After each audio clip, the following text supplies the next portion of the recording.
Hello दोस्तों, PhD का एक नया नोटिफिकेशन स्टार्ट हो गया है जो कि यूनिवर्सिटी ऑफ बर्दवान से है।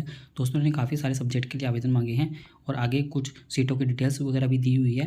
दोस्तों सबसे पहले इन्होंने बताया है कि ये साइंस, आर्ट्स, कॉमर्स और लॉ सब्जेक्ट के लिए आवेदन है और ये 15 मई तक आप आवेदन कर सकते हैं और एप्लीकेशन फ़ीस 250 रुपये रहेगी। और दोस्तों ये फ़ीस आपको SBI कोलैट के माध्यम से पे करनी होगी। आपको किस प्रकार से पे करनी है वो हम आपको लास्ट में दिखा देंगे।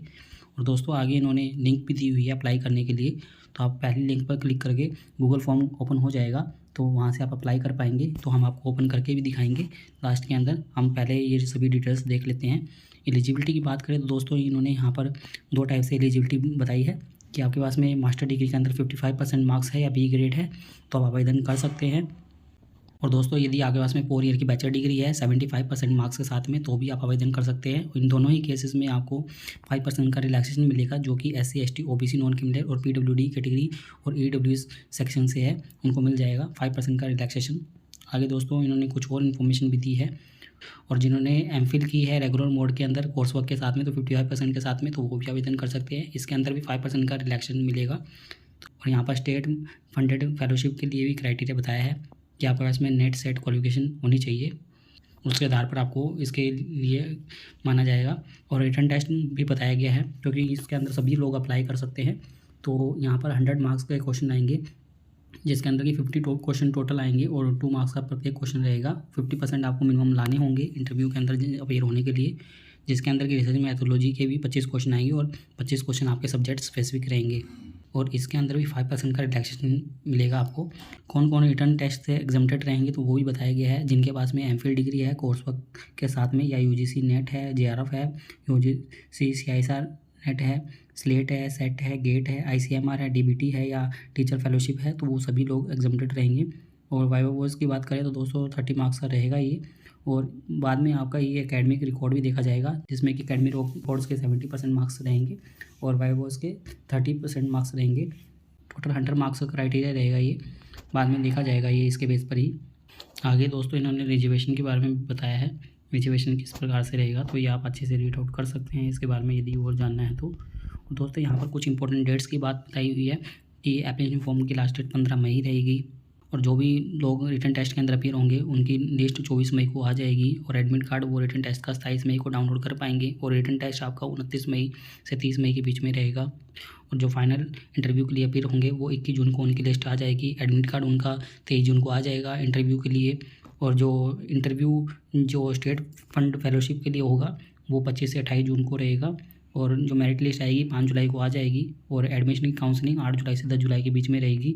और उसके बाद में आप पेमेंट कर सकते हैं 11 से 13 जुलाई के बीच में। और क्लासेस आपकी 15 जुलाई से स्टार्ट हो जाएगी और आपके डॉक्यूमेंट वेरिफिकेशन किए जाएंगे 15 जुलाई से 18 जुलाई के बीच में। तो इस प्रकार से ये पूरी इन्फॉर्मेशन है दोस्तों। आगे सीट मैट्रिक्स की बात की गई है तो सबसे पहले सीट मैट्रिक्स उन्होंने आर्ट, कॉमर्स और लॉ के लिए बताया है तो हम पहले इनके लिए देख लेते हैं। और दोस्तों इन्होंने यहाँ पर कैटेगरी के हिसाब से भी बताया है तो ये एक अच्छी बात है। तो आप ये अपनी कैटेगरी के हिसाब से आवेदन कर सकते हैं। और दोस्तों ये बात भी ध्यान में रखिएगा कि जो भी रिजर्वेशन है वो आपके स्टेट गवर्नमेंट के अकॉर्डिंग ही मिलेगा।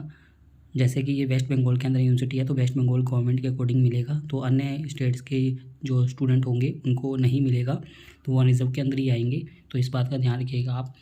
अरेबिक के अंदर इन्होंने 2 सीट बताई है जो कि अनरिजर्व के लिए 1 सीट है। ऐसे ही आप रिजर्वेशन के लिए सीटें देख सकते हैं सभी कैटेगरी के हिसाब से, तो हम सिर्फ सब्जेक्ट के नाम लेंगे।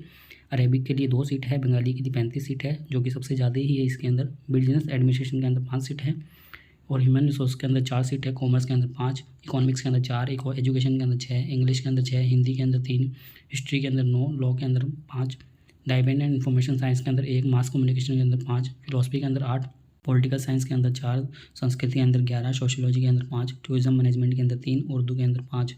टोटल 19 सब्जेक्ट बताए गए हैं। और स्टेट फंडेड फेलोशिप के अंदर भी सब्जेक्ट बताए गए हैं जिसमें कि बिजनेस एडमिनिस्ट्रेशन के अंदर 1 सीट है, बिजनेस एडमिनिस्ट्रेशन HR के अंदर 1 सीट है, कॉमर्स के अंदर 3, इकोनॉमिक्स के अंदर 2, इंग्लिश के अंदर 4, लाइव एंड इंफॉर्मेशन साइंस के अंदर 1, फिलोसफी के अंदर 1, सोशियोलॉजी के अंदर 1।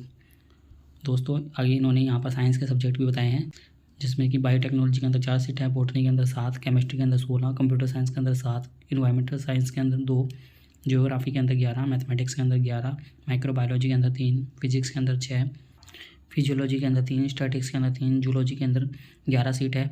और इसके अंदर स्टेट फंडेड फेलोशिप के अंदर कोई भी सीट नहीं है। और यहाँ पर आगे इन्होंने एरिया बताया गया है ये सभी का। तो अरेबिक के अंदर ओपन एरिया है, तो आप किसी के अंदर भी रिसर्च कर सकते हैं। कोई आपका स्पेसिफिक टॉपिक हो तो आप उसके अंदर भी कर सकते हैं। ऐसे इन्होंने सभी के लिए बताया है।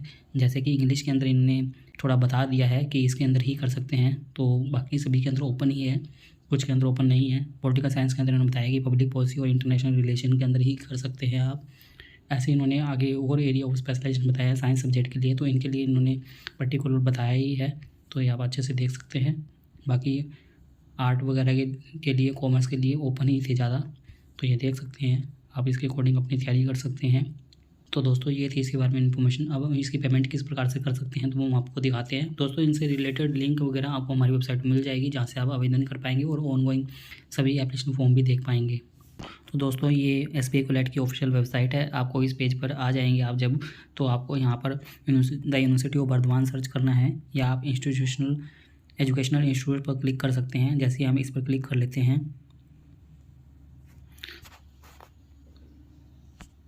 तो दोस्तों जैसे ही आप क्लिक करते हैं तो आपके सामने नई विंडो ओपन हो जाएगी। अब आपको यहाँ पर सर्च करने का ऑप्शन दिया जाएगा फिर से, तो आप यहाँ पर सर्च भी कर सकते हैं। ये देखिए दोस्तों, जैसे हमने बर्दवान सर्च किया तो यहाँ पर आ गया है द यूनिवर्सिटी ऑफ बर्दवान, तो आपको इस पर क्लिक करना है। तो दोस्तों जैसे ही आप क्लिक करेंगे तो आपके सामने नई विंडो ओपन हो जाएगी। और दोस्तों यहाँ पर आपको अपनी कैटेगरी सेलेक्ट करनी है। तो उन्होंने यहाँ पर बताया भी हुआ था कि PhD एप्लीकेशन 2023 के लिए आवेदन है, तो हम यहाँ पर देख लेते हैं PhD के लिए। दोस्तों ये आप देख सकते हैं कि application fees for PhD admission 2023, तो आपको इस पर क्लिक करना है। तो आप जैसे ही इस पर क्लिक करेंगे तो आपके सामने फिर से नई विंडो ओपन हो जाएगी, और आपको अपनी ये सभी डिटेल्स डालनी है, अपना नाम और अपना कॉन्टैक्ट नंबर। फ़ीस यहाँ पर पहले से सिलेक्ट होगी क्योंकि 250 रुपये फ़ीस ही है।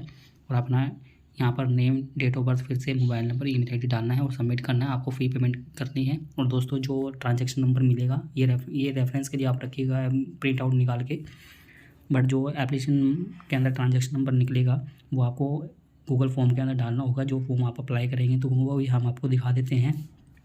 ये देखिए दोस्तों, ये यहाँ पर लिंक दी हुई है, तो आपको फर्स्ट लिंक पर क्लिक करना है। जैसे आप इस पर लिंक पर क्लिक करेंगे तो यदि आप अपने गूगल अकाउंट से लॉगिन हुए होंगे पहले से ही, तो आप डायरेक्ट पेज दिख जाएगा आपको, नहीं तो आपको लॉगिन करना पड़ेगा। तो हम इस पर क्लिक करते हैं। ये देखिए दोस्तों, ये हम पहले से ही लॉगिन थे, तो हमारे अकाउंट के द्वारा हम पहले से ही लॉगिन हो गए हैं ऑटोमेटिक। तो यहाँ पर आप देख सकते हैं कि ये आपके सामने आ जाएगी विंडो। तो आपको सबसे पहले अपना ईमेल आईडी डालना है, और नीचे जाने पर आपको अल्टरनेट ईमेल आईडी फिर से डालना है यदि हो तो।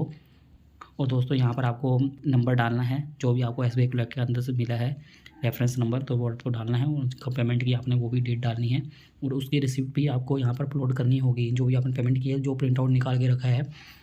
और दोस्तों यहाँ पर PhD के प्रोग्राम पूछे गए हैं, तो आप दोनों में से कोई भी सिलेक्ट कर सकते हैं। और ये एग्जिस्टिंग स्टूडेंट के लिए है, तो आप पहले दो में से ही सिलेक्ट कीजिएगा। और दोस्तों आगे किस सब्जेक्ट के लिए आप अप्लाई कर रहे हैं, जैसे कि हिंदी के लिए अप्लाई कर रहे हैं, आप वो अपने एप्लीकेंट का नाम, father name, mother name, date of birth, gender, marital status, reason, ये सभी चीज़ें डिटेल्स में डालनी है। और इस प्रकार से आप एप्लीकेशन फॉर्म को पूरा सबमिट कर पाएंगे। और यदि कोई रिजर्वेशन से है तो आपको सर्टिफिकेट अपलोड करना होगा, डिसेबिलिटी है तो आपको सिलेक्ट करनी होगी, और उस केस में आपको डॉक्यूमेंट भी अपलोड करना होगा। इस प्रकार से अभी डॉक्यूमेंट आपको अपलोड करने होंगे। यहाँ पर जो जो इन्फॉर्मेशन दी हुई है वो आपको फिलअप करनी है, और जो स्टार के अंदर है वो आपको मैंडेटरी है। यहाँ पर आपको ABC ID भी क्रिएट करनी होगी, तो ये भी देख लीजिएगा पहले ही क्रिएट करके। दोस्तों यहाँ से ऐसे सभी प्रकार की आपको इन्फॉर्मेशन ऐड करनी है, जैसे 10th का सर्टिफिकेट आपको अपलोड करना है। दोस्तों उम्मीद करते हैं आपको हमारे द्वारा दी गई जानकारी अच्छी लगी होगी। यदि आपको हमारे द्वारा दी गई जानकारी अच्छी लगी हो तो आप हमारे चैनल को सब्सक्राइब कर सकते हैं, और आप हमसे टेलीग्राम पर भी जुड़ सकते हैं ऐसे ही PhD से रिलेटेड नए अपडेट के लिए।